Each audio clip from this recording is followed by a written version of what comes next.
आज का हमारा विषय है अपठित पद्यांश।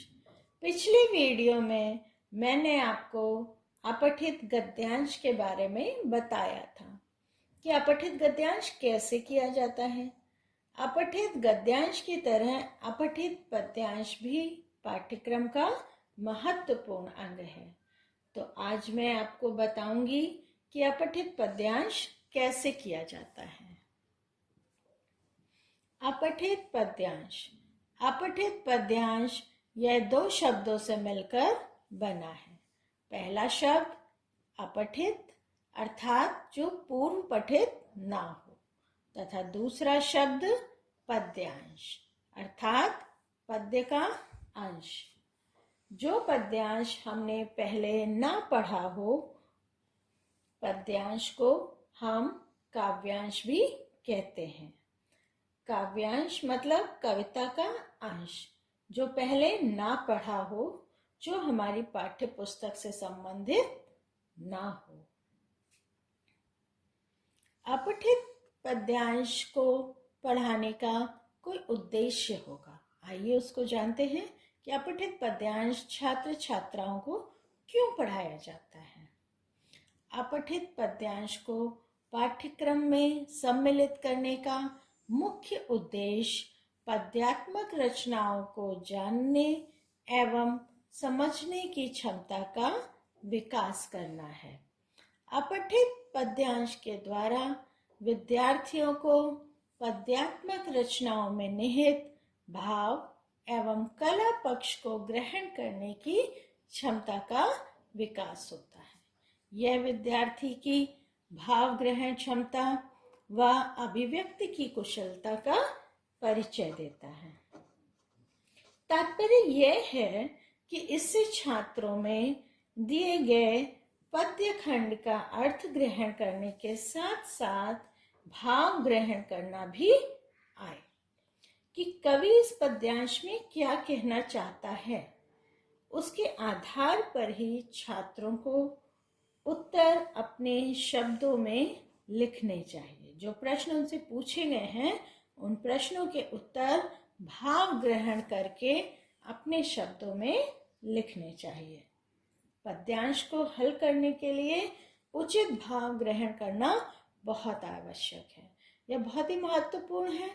पद्यांश को हल करने के लिए अर्थ के साथ साथ भाव ग्रहण करने की आवश्यकता बहुत है। कवि के भाव के आधार पर ही आपको प्रश्नों के उत्तर लिखने होते हैं। अपठित पद्यांश करते समय ध्यान देने योग्य बातें। पद्यांश को ध्यानपूर्वक 3-4 बार पढ़ना चाहिए। हमें जो भी पद्यांश दिया गया है, हमें उसको 3-4 बार ध्यान से पढ़ना चाहिए। पद्यांश के भाव एवं कठिन शब्दों को समझने का प्रयास करना चाहिए। पद्यांश का जो भी भाव है, मैंने अभी आपको बताया, भाव ग्रहण करना बहुत आवश्यक है और इसके कठिन शब्दों के जो भी अर्थ हैं, उनको समझने का, दोनों को एक साथ जोड़ने का प्रयास करना चाहिए। सभी प्रश्नों को ध्यान पूर्वक पढ़कर उनका उत्तर देना चाहिए। जब आप पद्यांश पढ़ते हैं, आप उसका अर्थ और भाव दोनों ग्रहण करते हैं, फिर उसी के आधार पर प्रश्नों को ध्यान पूर्वक पढ़कर उनके उत्तर उसी पद्य खंड में ढूंढने चाहिए। उत्तर लिखते समय भाषा एवं भाव का ध्यान रखना चाहिए। उत्तर सरल, संक्षिप्त, स्पष्ट भाषा में होने चाहिए। जो हम उत्तर लिख रहे हैं उसकी भाषा एकदम सरल हो, उत्तर छोटा हो और एकदम स्पष्ट हो। जो पद्य हमको दिया गया है उसी के अनुसार हो, इधर उधर की कोई बातें नहीं हो। शीर्षक पद्यांश से ही संबंधित होना चाहिए। जो हम शीर्षक पढ़ रहे हैं, शीर्षक लिख रहे हैं, वो छोटा हो और पद्यांश से ही संबंधित हो। छात्रों, उत्तर लिखते समय हमें पद्य खंड की पंक्तियों को उत्तर के रूप में नहीं लिखना चाहिए। बहुत से बच्चे जब पद्यांश को करते हैं तो उत्तर में पद्य की पंक्तियों को ही लिख देते हैं। यह गलत है। उसके अर्थ, उसके भाव को ग्रहण करके अपने शब्दों में उत्तर लिखने चाहिए, तभी आपको अच्छे नंबर प्राप्त होंगे। आइए अब हम एक पद्य खंड को देखेंगे और इसको पढ़ेंगे, इसका भाव ग्रहण करेंगे, इसके अर्थ को समझेंगे और फिर इसके प्रश्नों के उत्तर को करेंगे। दिए गए पद्यांश को पढ़कर पूछे गए प्रश्नों के उत्तर लिखिए।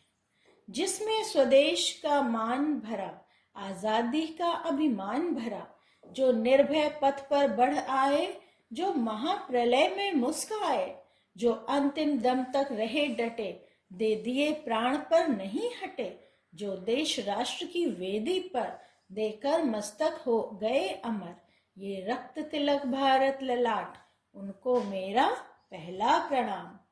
फिर वे जो आंधी बन भीषण कर रहे आज दुश्मन से रण, बाणों के पविसंधान बने, जो ज्वाला मुख हिमवान बने, है टूट रहे रिपु के गढ़ पर, बाधाओं के पर्वत चढ़कर, जो न्याय नीति को अर्पित है, भारत के लिए समर्पित है, कीर्तित जिससे यह धरा धाम, उन वीरों को मेरा प्रणाम। दिए गए पद्यांश में कवि भारत के देशभक्तों, वीर सपूतों की चर्चा कर रहे हैं।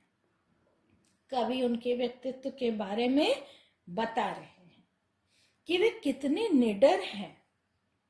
उन्हें अपने प्राणों की परवाह नहीं होती। जरूरत पड़ने पर वे अपना मस्तक राष्ट्र की वेदी पर चढ़ा देते हैं और सदैव के लिए अमर हो जाते हैं। ऐसे वीरों को कवि अपना प्रणाम समर्पित कर रहे हैं। वे दुश्मन पर आंधी व ज्वालामुखी बनकर टूट पड़ते हैं। भारत की रक्षा के लिए अपना सब कुछ समर्पित कर देते हैं। जिनकी कीर्ति यह भारत भूमि एक धाम यानी तीर्थ स्थल के समान है। ऐसे वीरों को कवि का प्रणाम। यह था कवि का भाव। अब पूछे गए प्रश्नों के उत्तर इस भाव के अनुसार हम अपने शब्दों में लिखेंगे। आइए कैसे। अपठित पद्यांश। पहला प्रश्न है, भारत के वीरों की क्या विशेषता है? भारत के वीरों में देश प्रेम कूट कूट कर भरा है। वे मुस्कुराते हुए निडरता के साथ हर समस्या का सामना मरते दम तक करते हैं। हमारा दूसरा प्रश्न है, भारत माता के माथे पर लाल चंदन किन्हें कहा गया है? भारत के वीरों को भारत माता के माथे का लाल चंदन कहा गया है। इन वीरों की अमरता का कारण क्या है? इन वीरों की अमरता का कारण इनका देश प्रेम और बलिदान है। वीर किस प्रकार दुश्मन से युद्ध कर रहे हैं? वीर दुश्मनों से भीषण आंधी और ज्वालामुखी बनकर युद्ध कर रहे हैं। हमारा अंतिम प्रश्न है, कवि पद्यांश में किसको प्रणाम कर रहे हैं? कवि पद्यांश में भारत के वीर सपूतों को प्रणाम कर रहे हैं। आज हमने अपठित पद्यांश को करना सीखा और इसके बारे में जाना। धन्यवाद।